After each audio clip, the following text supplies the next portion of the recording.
like I said, the wildflower, it's the next level of the baby's breath. It's a little bit classier up to the next level and a little bit higher level of flowers.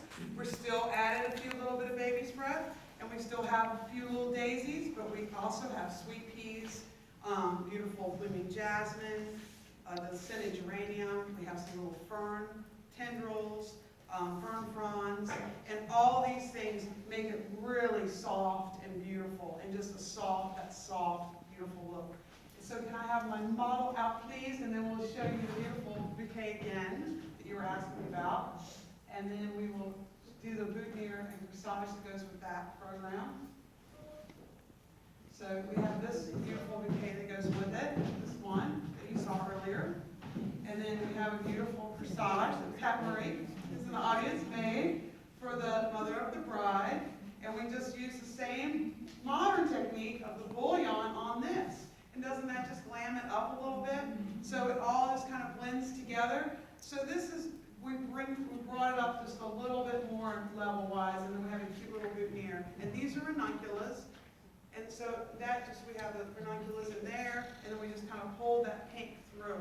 So we add a little color. We add a little pink to this, a little softness, a little coral. It just makes it a little bit happier and gives you a little bit more vibrancy. To this, and these are just square box wooden containers, which are great. And this would actually look beautiful with even a white lace tablecloth, so it would really bring out that woodsy look. And then you can also go back in and add into the gold. And so I'm going to trade with you. So we're going to have that one, and then I'm going to let you take this one. And this is a beautiful bouquet too that I did in that same look. And see how even more woodsy it gets? It gets more woodsy with more bay, with the Helleborus, which was actually handpicked out of whose yard, Stephanie? We got yeah, me and Jan Miller that owns Floral Dimensions in Durham. They have a fabulous garden. I like the aluminum the left is making. She brought, still with roses, hydrangeas, but this is that style, and then the bay. And when you're working with bay and other greenery, you take all, see how I sheared all the leaves off of it? And I just left the ends, just left it be really relaxed and beautiful. And it's still very balanced and easy to hold, isn't it? Yeah. So it's just still very light, but yeah, it looks really pretty. It's the same type of thing. And then you can go ahead and add some more. You go back in and add some more. What you want? And this can go with that look. I'm going to bring you a big. I like at weddings to have one big focal, at least one big, beautiful focal of flowers. Whether you need something on a buffet table or whether you need something on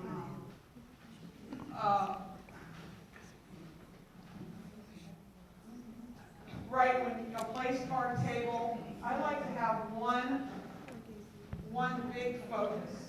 So it's nice to have, like, we have these for the ceremony, but they could also, when they come back from the ceremony, they could also be, on the buffets or on something, another part of the wedding. You can move them.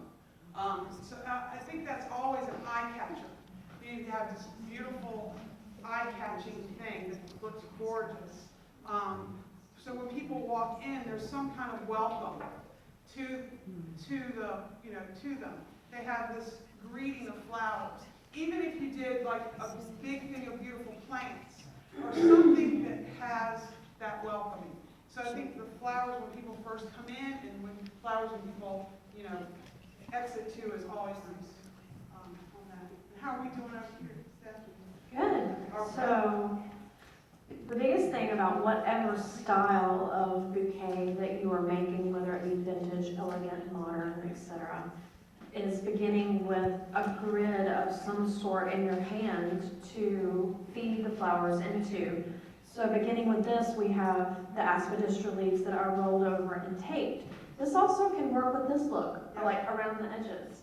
And then as you're placing flowers, it is flower to the left, stem to the right, flower to the left, stem to the right, turn. Flower to the left, stem to the right, flower to, like, I had to say it over and over.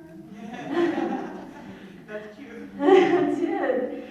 The first I workshop learned that something today, I didn't know that. yeah. So I went to a workshop when I first started working with Pat, Gregor Lurch. If you don't know Gregor Lurch, you can totally Google him. He's amazing and has awesome things to look at.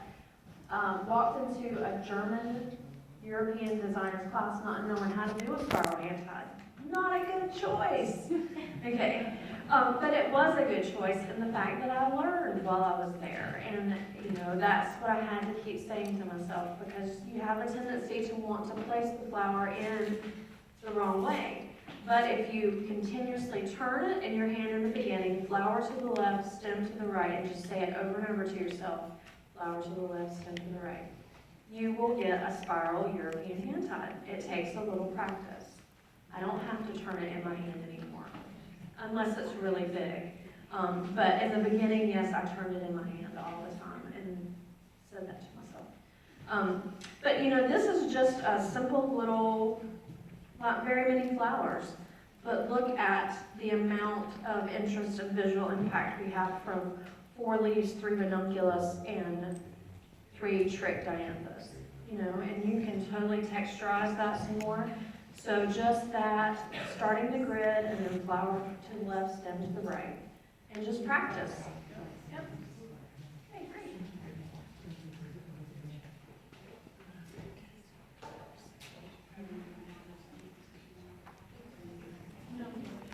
I will share.